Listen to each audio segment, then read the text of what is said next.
We now pick up a bit of Emma Carlson's account.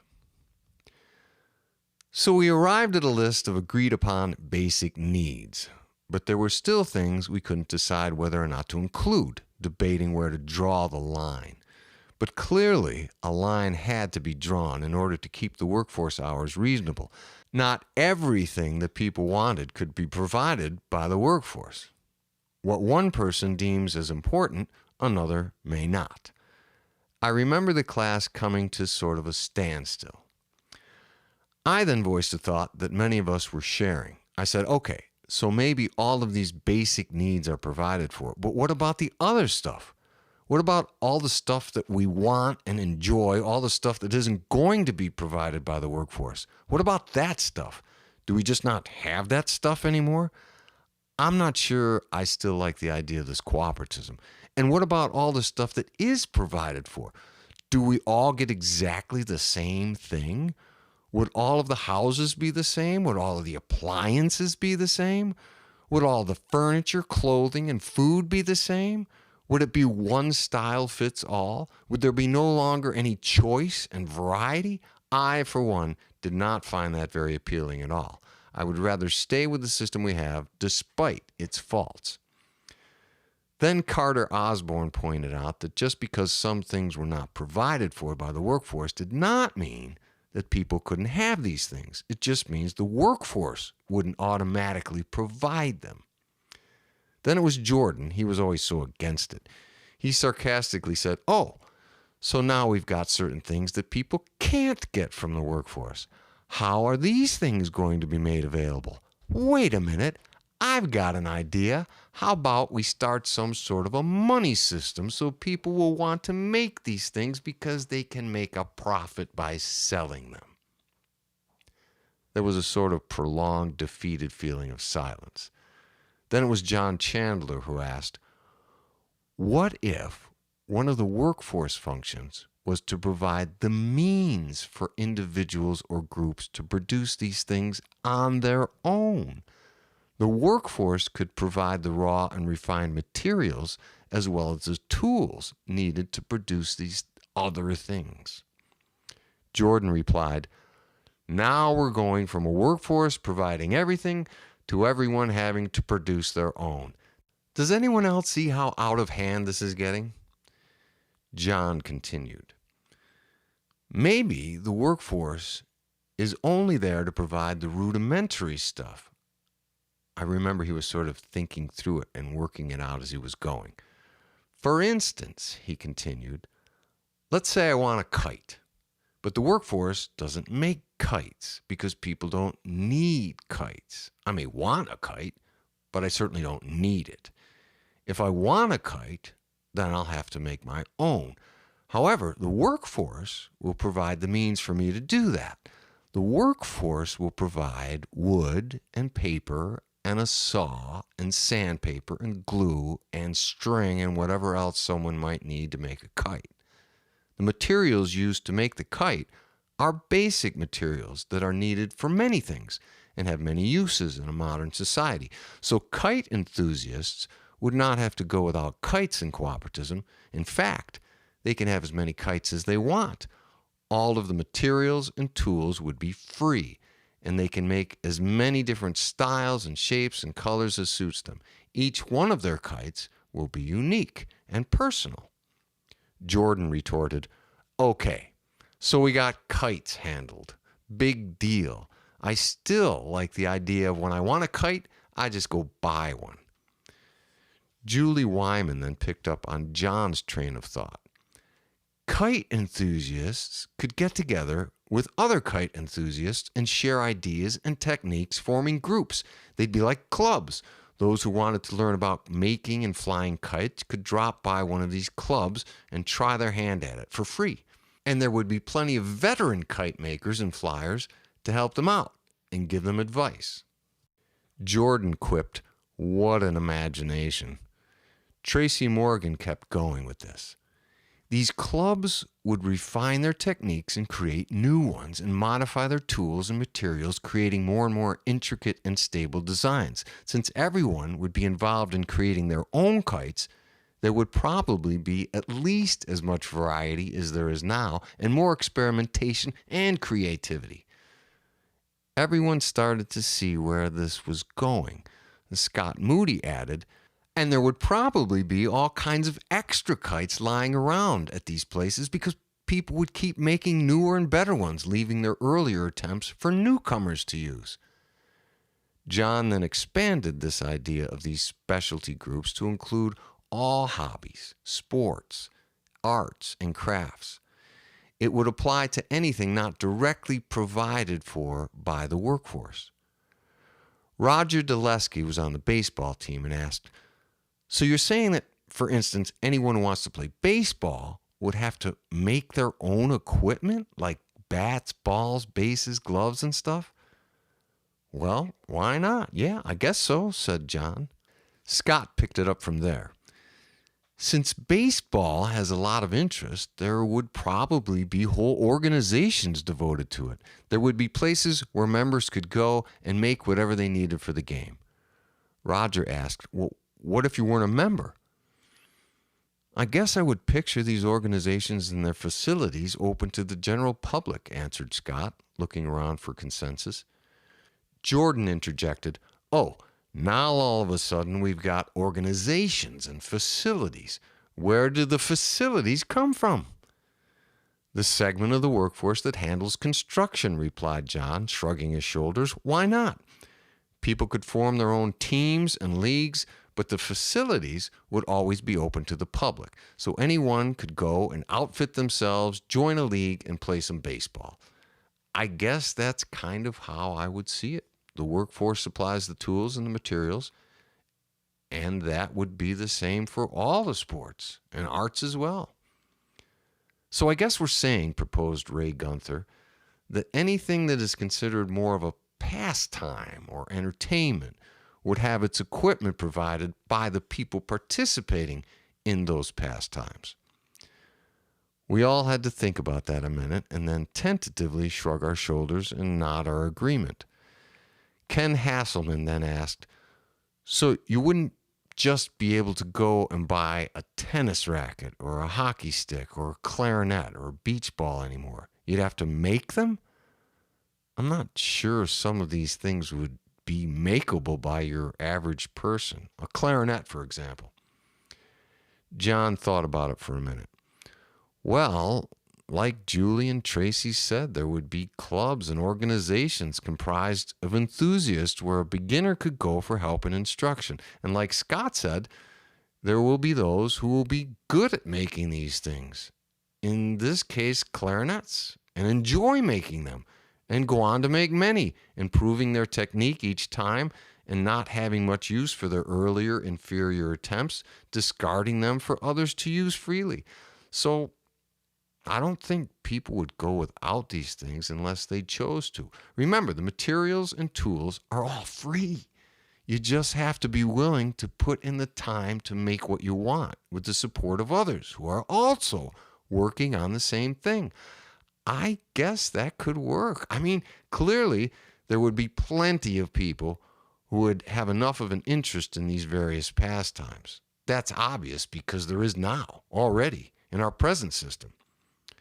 John continued, "So these clubs and organizations would be there to support each hobby or interest, and they would carry on the tradition of these things, exploring and discovering new techniques and innovations.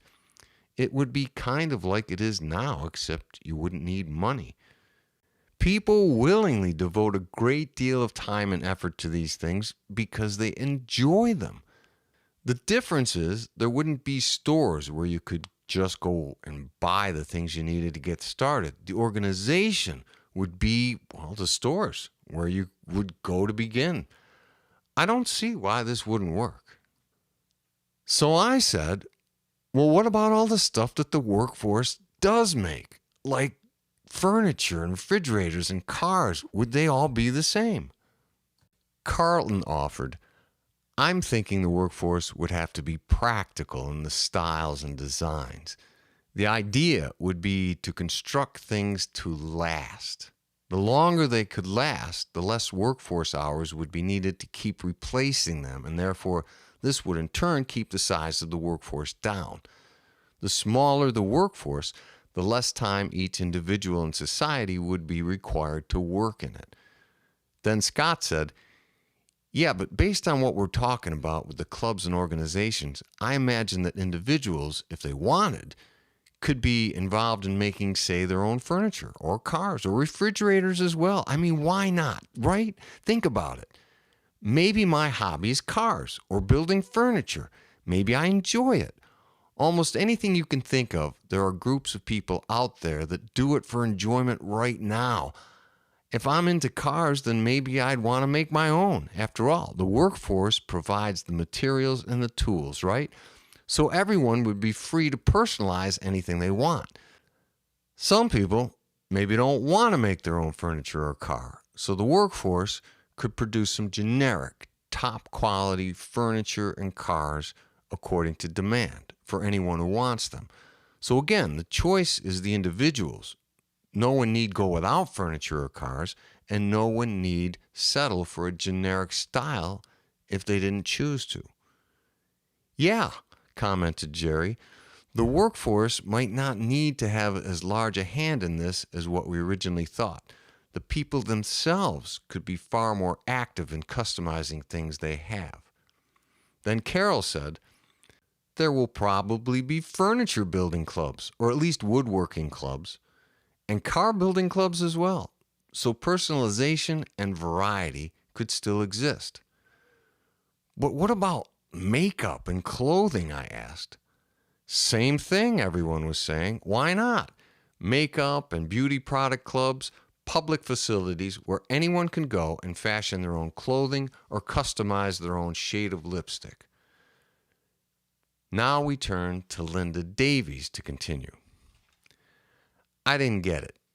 So we were all going to have to make our own stuff. Who would have time for that? These people were talking like, oh yeah, this will be great. But I remember thinking, really? How is this great? I don't want to have to make my own car.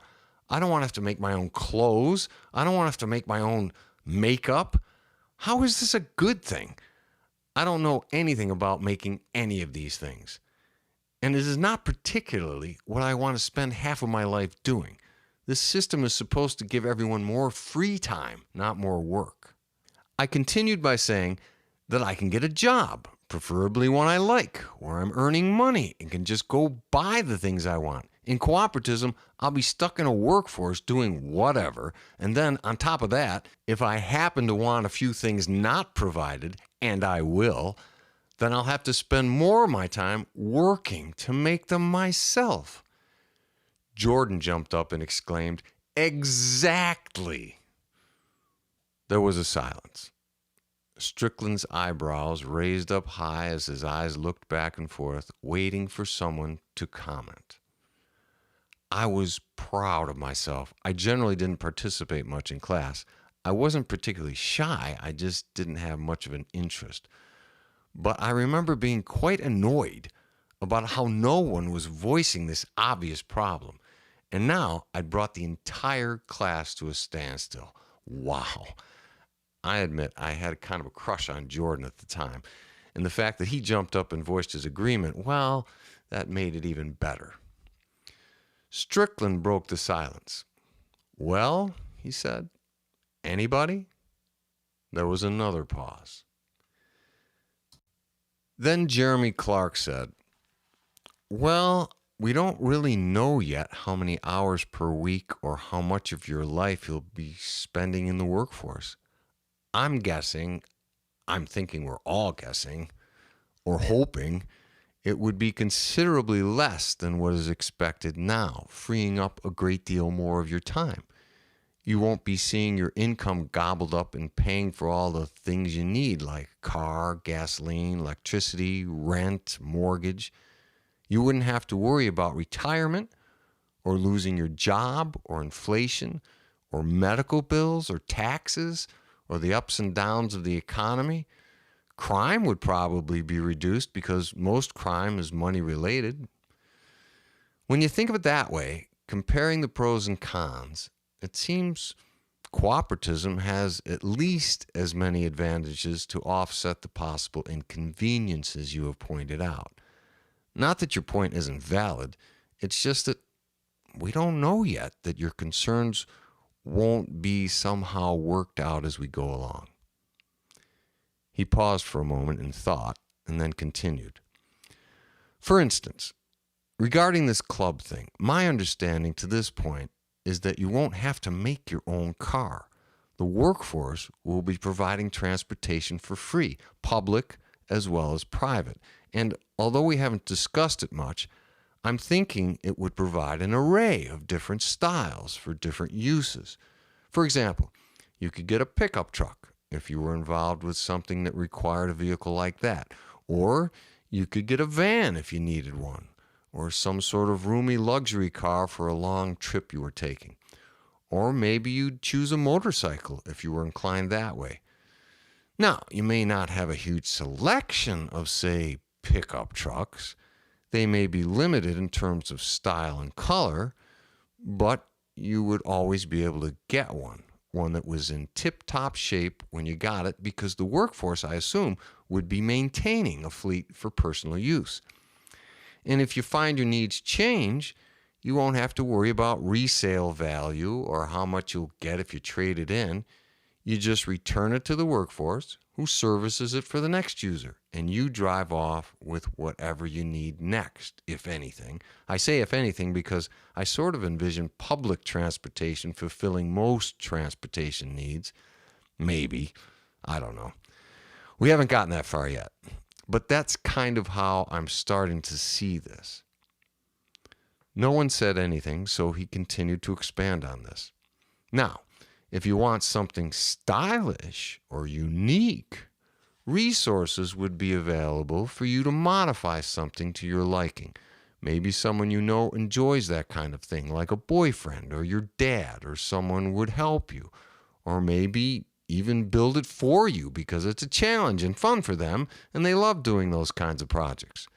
There seems to be all kinds of alternative possibilities. Then Tracy says, and as far as making your own clothing or makeup goes, how do you know this would be a chore? I don't see it as a whole lot different from going shopping for hours in the mall. Instead of shopping, you'd be going to a makeup or clothing center and experimenting with all kinds of shades and styles. I would think it would be at least as enjoyable as shopping in the mall. And in the new system, you're not limited by how much you have to spend. You are only limited by your imagination. You can indulge as much or as little as you want. She continued, and I don't think it would be as tedious or difficult as it may initially appear to make these things yourself.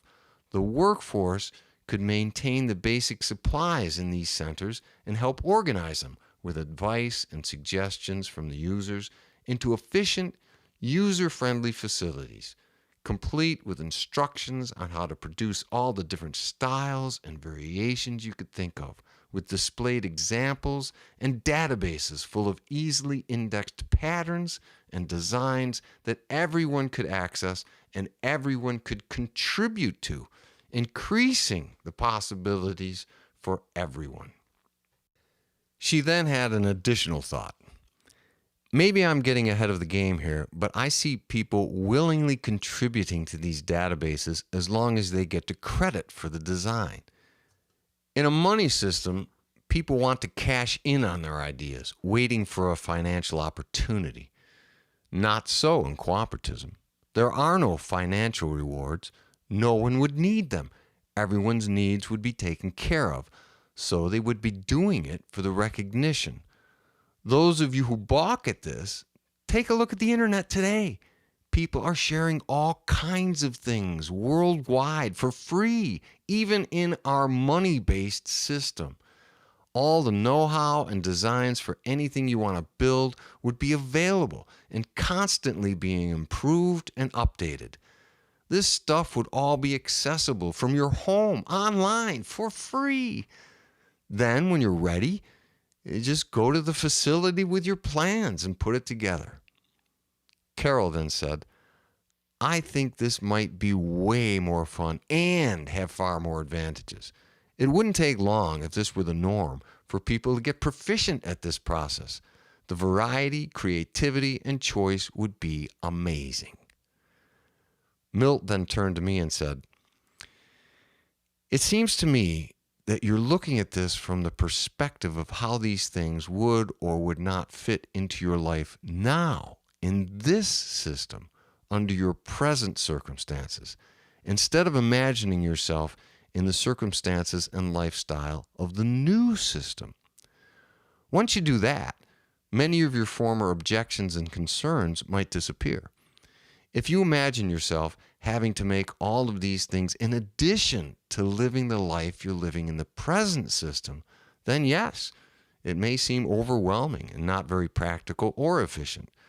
But if you try to picture yourself in this new system, far less constrained with money issues and concerns, more abundant in free time, then this new format seems, at least to me, not so daunting." He continued, "Again, we haven't hashed out enough of the details to resolve some of these issues, but I, for one, think it would be worth doing.